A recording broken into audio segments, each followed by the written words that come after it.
కొంతమంది మనుషుల్ని వాళ్ళు పంచినటువంటి జ్ఞాపకాల్ని మర్చిపోవడం అంత ఈజీ కాదు.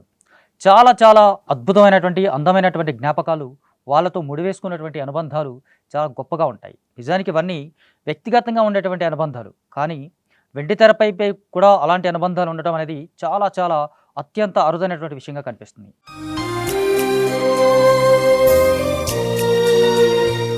ఉదయ్ కిరణ్‌కి సంబంధించినటువంటి వార్తలు గానీ, ఉదయ్ కిరణ్‌కి సంబంధించినటువంటి విశేషాలు కానీ, ఉదయ్ కిరణ్‌కి సంబంధించినటువంటి సన్నివేశాలు కానీ, సినిమాల పాత్రలు కానీ, లేకపోతే సినిమాలు కానీ, ఏదొచ్చినా, ఎప్పుడొచ్చినా, ఎలా వచ్చినా సరే, ఎప్పటికీ సరే ఆకట్టుకుంటూనే ఉంటాయి.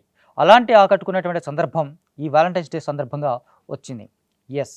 ఉదయ్ కిరణ్ నటించినటువంటి the greatest one of the classic movie అని అనిపించుకున్నటువంటి సినిమాగా 'మనసంతా నువ్వే' కనిపిస్తుంది.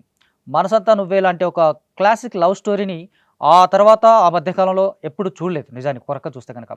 అలాంటి ఒక గొప్ప సినిమాని మళ్ళీ రిలీజ్ చేస్తున్నారు అంటే, రిలీజ్ చేస్తున్నారంటే గనక ఆడియన్స్‌లో ఉండేటువంటి క్రేజ్ కానీ, అటు ఫ్యాన్స్‌లో ఉండేటువంటి ఉత్సాహం కానీ, లేకపోతే అభిమానుల తరగని జ్ఞాపకంగా నిలిచిపోయినటువంటి విధానాన్ని కూడా ఆకట్టుకునేలాగా, అలరించేలాగా ఉంటుంది.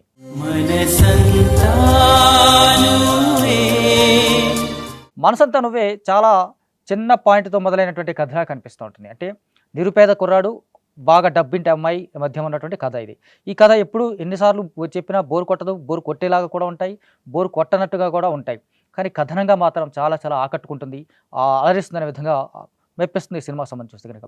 అంటే చాలా చిన్న కుర్రాడు కుర్రాడు ఆ అమ్మాయిని ప్రేమలో పడ్డం, ఆ తర్వాత ఆ తల్లిని కోల్పోవడం, అనాథలా మిగిలిపోవడం, అతన్ని పెంచి పోషించినటువంటి ఒక వేరే కుటుంబంతో అనుబంధం పెంచుకోవడం, ఆ ఇంట్లో కుటుంబ వ్యక్తిలాగా ఉండిపోవడం, ఆ తర్వాత అమ్మాయిని చిన్నప్పటి నుంచి ప్రేమించినటువంటి అమ్మాయిని తలుచుకుంటూ ప్రతి సంవత్సరం ఒక గుడి దగ్గరికి వెళ్ళి కలుసుకోవడం అని చెప్పేటువంటి ఒక జ్ఞాపకం. ఆ జ్ఞాపకాలు అమ్మాయి వేరే దేశం వెళ్ళిపోవడం, ఈ తర్వాత తిరిగి ఇండియాకి రావడం, ఆమె అతన్ని కలుసుకోవాలనేటువంటి ఆరాటం, అతనికి ఆమెను కలుసుకోవాలన్నటువంటి నిరంతర ఆరాటం అనేది కనిపిస్తుంటుంది.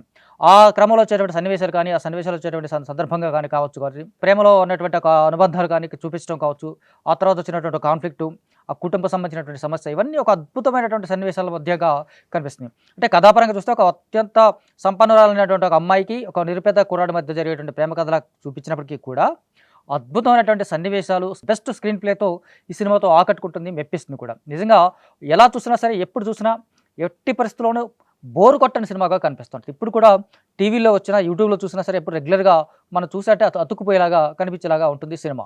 At the same time Uday Kiran నటన ఈ సినిమాలో ఉదయ్ కిరణ్ నటన చూస్తే చాలా అమాయకుడుగా కనిపిస్తూనే, చాలా క్లవర్గా కనిపిస్తూనే, మెచ్యూర్డ్ లవర్గా కనిపించడం అనేది చాలా డిఫరెంట్ యాంగిల్లో కనిపిస్తూ ఉంటాడు. అద్భుతమైనటువంటి నటన.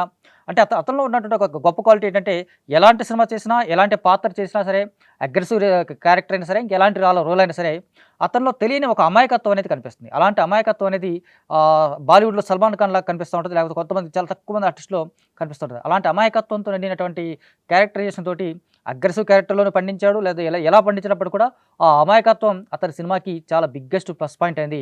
మనసంతా నువ్వే సినిమాకి సంబంధించి చూస్తే కనుక తెలుస్తుంది మనకు. సో తనతో పాటు నటించినటువంటి ఆర్టిస్టులు కూడా రీమా సేన్, హీరోయిన్గా నటించినటువంటి రీమా సేన్, ఆమె పాత్ర, ఆమె క్యారెక్టరైజేషన్ చాలా చాలా అద్భుతంగా ఉంటుంది.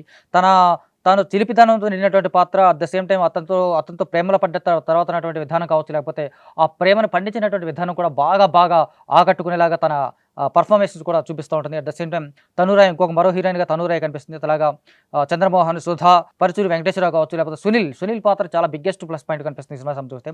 సినిమా ఆశాంతం కూడా ఆకట్టుకునేలాగా సినిమాలో సునీల్ పాత్ర కనిపిస్తుంది. ప్రీ క్లైమాక్స్లో సునీల్ చెప్పినటువంటి ఒక డైలాగ్ చూస్తే చాలా చాలా బాగుంటుంది సినిమాకి సంబంధించి చూస్తే కనుక. అంటే అతను అమ్మాయిని కోల్పోయినటువంటి సందర్భం, హీరో అమ్మాయిని కోల్పోతాడు. అట్ ద సేమ్ టైం వర్షం పడుతూ ఉంది. వర్షంలో తను చూసినటువంటి సునీల్, ఒక్కోసారి వర్షం కూడా మంచిదే అవుతుందిరా, మన కన్నీళ్ళు ఏమైనా కూడా దాచిపెట్టుకునే సందర్భం కనిపిస్తుందని చెప్పినట్టు ఒక అద్భుతమైన డైలాగ్ కూడా సునీల్తో ఆకట్టుకుంటుంది. సో ఎలా చూసినా సరే మనసంతా నువ్వే లాంటి ఒక క్లాసిక్ లవ్ స్టోరీ అనేది రిలీజ్ అనేది మాత్రం చాలా మందికి ఆకట్టుకునేటువంటి సందర్భంగా కనిపిస్తుంది. చాలామందికి నచ్చేలా ఉంటుంది. ఎవరు చూసినా సరే, ఎప్పుడు చూసినా సరే బోరు కొట్టని సినిమాలాగా కనిపిస్తుంది. కాబట్టి ఈ సినిమా వాలంటైన్స్ డే సందర్భంగా రిలీజ్ కాబోతున్నటువంటి ఈ సినిమా మరొకసారి బిగ్గెస్ట్ బ్లాక్ బస్టర్ అవ్వాలి, బిగ్గెస్ట్ హిట్ అవ్వాలి. హిట్ అయ్యే విధంగా అది ఉదయ్ కిరణ్కి నివాళిగా నిలిచిపోయేలాగా ఆ సినిమా విజయం కూడా సాధించాలని చెప్పేసి ఆకాంక్షిస్తూ ఈ సినిమాకి సంబంధించి మరొక మంచి విజయం సాధించాలని మాత్రం కోరుకుందాం.